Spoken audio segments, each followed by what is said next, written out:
livro de Josué nos apresenta uma visão fascinante sobre o real propósito da Terra Prometida, algo que vai muito além de uma simples conquista territorial. Muitas vezes, pensamos que a vitória de Israel foi apenas militar, mas Deus estava revelando uma mensagem muito mais profunda. O que significava de verdade herdar essa terra? Por que o Senhor fez questão de que cada detalhe fosse seguido à risca? Se você acredita que entende a passagem sobre a Terra Prometida, prepare-se para enxergar de uma forma completamente nova. Após a morte de Moisés, o povo de Israel enfrentava um novo desafio: continuar sua jornada rumo à Terra Prometida sob a liderança de Josué.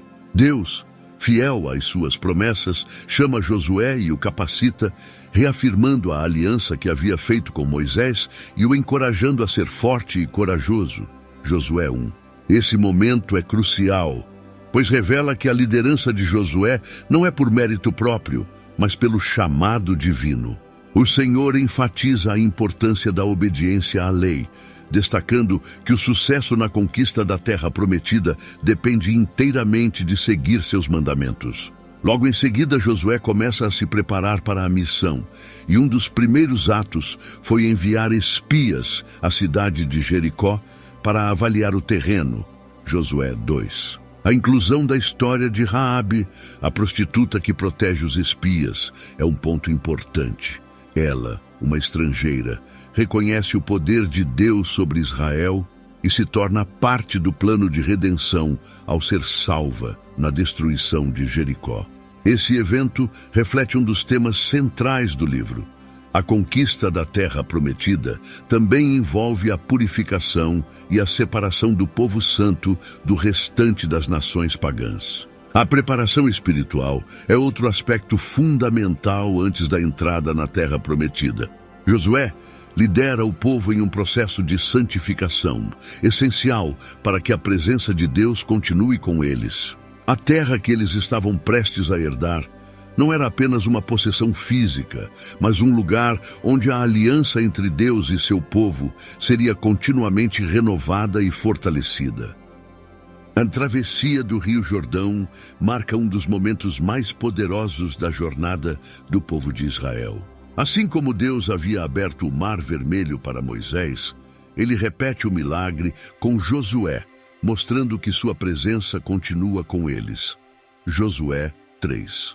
O povo, liderado pela Arca da Aliança, atravessa o rio em terra seca, um sinal claro de que a conquista da Terra Prometida seria um ato de Deus, e não meramente uma realização militar.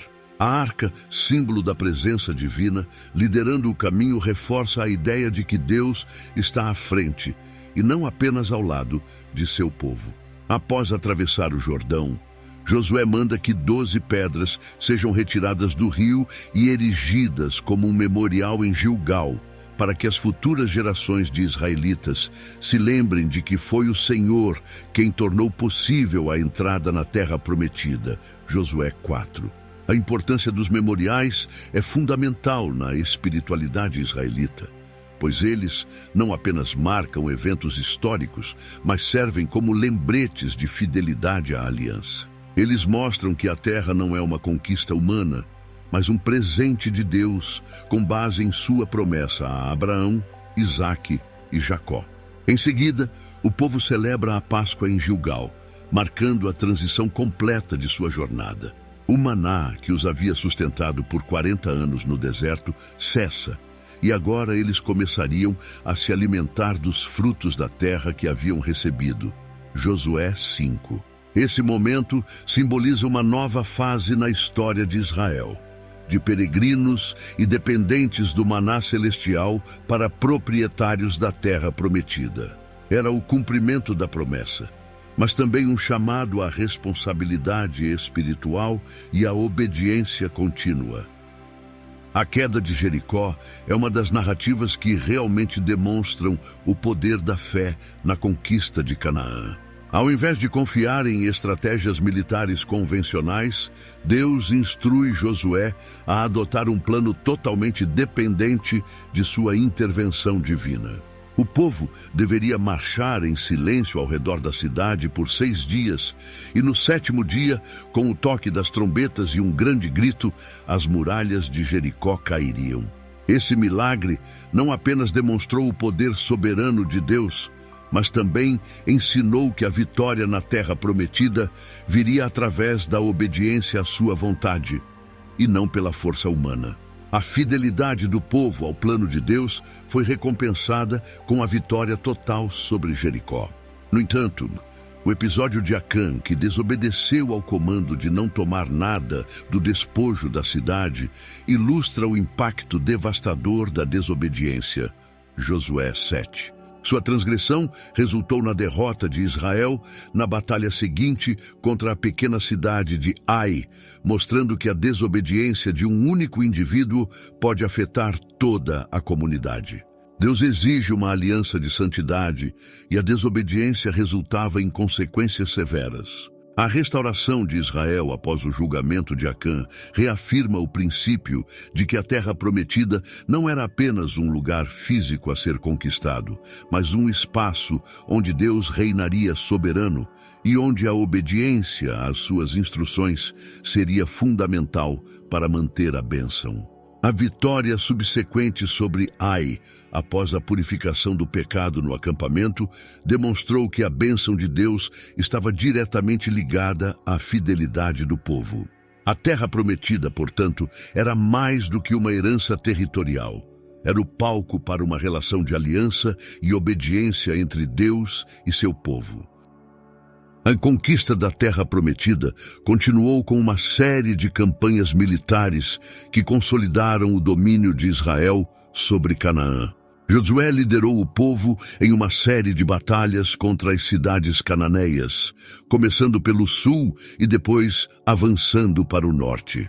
Essas campanhas não foram apenas esforços militares, mas parte do cumprimento da promessa feita por Deus a Abraão, de que seus descendentes herdariam a terra. Gênesis 12, 7. Cada vitória reafirmava o papel de Deus como o verdadeiro líder de Israel, que lutava por seu povo. Os relatos das batalhas enfatizam a obediência contínua de Josué às ordens divinas. Em várias ocasiões, Deus interveio de forma direta, como na batalha contra os 5 reis amorreus, onde ele enviou pedras de granizo e fez o sol parar no céu para garantir a vitória de Israel. Essas intervenções sobrenaturais lembram constantemente que, embora Josué fosse o comandante militar, era o poder de Deus que determinava o sucesso das campanhas. As vitórias não se deviam à habilidade militar dos israelitas, mas à mão soberana de Deus, guiando e protegendo seu povo. Com a conclusão das campanhas, a terra foi subjugada e o cumprimento da promessa de Deus se concretizou. Josué 11:23. O povo de Israel agora possuía a terra que havia sido prometida a seus antepassados. Essa possessão, contudo, trazia consigo uma responsabilidade: viver em santidade de acordo com as instruções de Deus. A conquista da terra prometida não se tratava apenas de ocupar um território, era sobre estabelecer um reino onde o Deus de Israel seria honrado e sua lei seria a base para a vida e o governo. Após as campanhas militares, a terra prometida foi dividida entre as 12 tribos de Israel, conforme a instrução do Senhor. Josué 13:21. Cada tribo recebeu uma porção específica, com exceção dos levitas, que não receberam terras, pois o Senhor era a sua herança. A distribuição das terras marcou o início da fixação do povo na terra, e não apenas a conclusão de uma conquista militar. Essa divisão revelava um propósito mais profundo. A terra prometida não era meramente um local de habitação, mas um símbolo da fidelidade de Deus e do cumprimento das suas promessas a Abraão e seus descendentes. O real propósito da terra prometida também estava ligado à centralidade da aliança com Deus. Ao receberem suas porções, as tribos foram instruídas a viver de acordo com as leis e os estatutos de Deus, reconhecendo que a posse da terra estava condicionada à obediência contínua. A terra era um lugar sagrado, onde o povo deveria viver em santidade e justiça, refletindo o caráter de Deus entre as nações. Ao dividirem a terra, o Senhor reforçava que a herança espiritual era tão significativa quanto a herança física.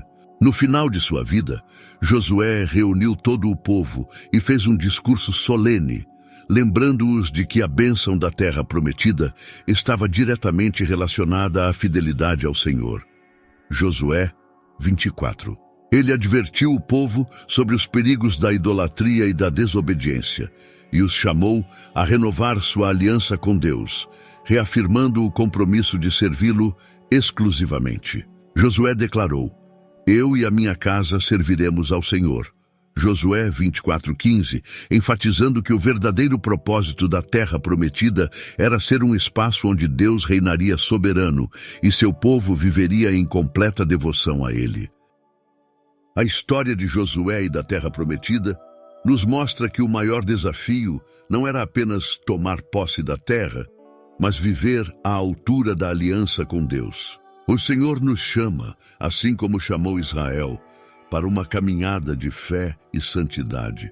O conhecimento que você adquiriu aqui pode transformar sua vida, mas é preciso agir. Está pronto para aceitar o chamado e deixar que Deus conquiste as Jericós em sua vida? Se inscreva no canal, deixe seu like e ative as notificações para continuar aprendendo mais sobre como aplicar esses ensinamentos divinos em seu dia a dia.